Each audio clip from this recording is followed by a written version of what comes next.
जयतु संस्कृतम जयतु भारतम। मैं उमेश चंद्र मिश्र आप सभी का संस्कृत मनोरमा चैनल में हार्दिक स्वागत करता हूं। संस्कृत संख्या से अति महत्वपूर्ण परीक्षोपयोगी प्रश्नों को लेकर आया हूं।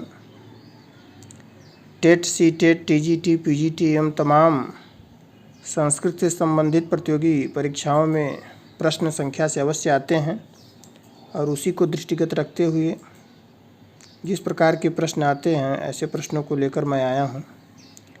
पहला प्रश्न है, संख्या 1 को स्त्रीलिंग में क्या कहते हैं?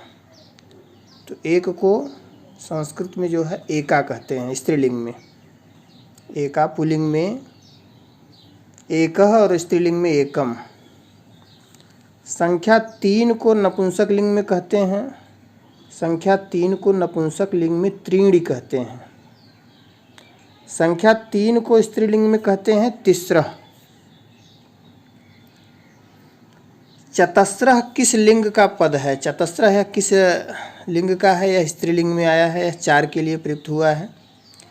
चत्वारः पुल्लिंग में, चत्वार जो है नपुंसक लिंग और चतस्रः स्त्रीलिंग का पद है, यह 4 के लिए आया है।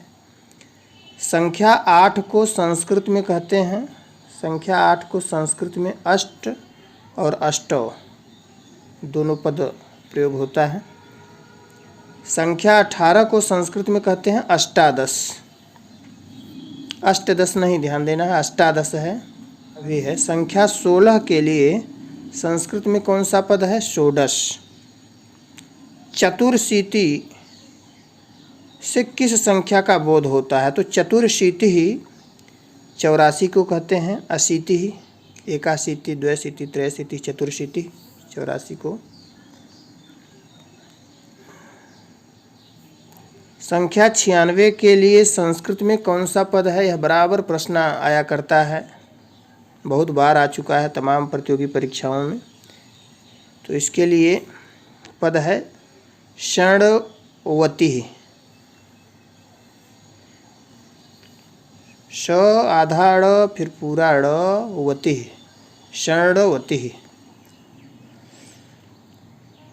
100 के लिए संस्कृत में कौन सा पद है? 100 के लिए संस्कृत में जो है शतम कहा जाता है।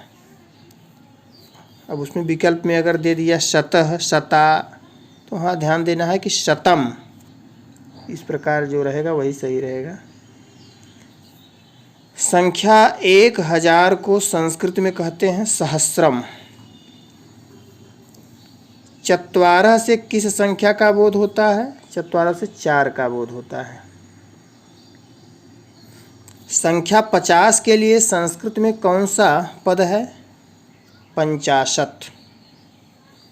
संख्या 80 को संस्कृत में कहते हैं अशीतिः।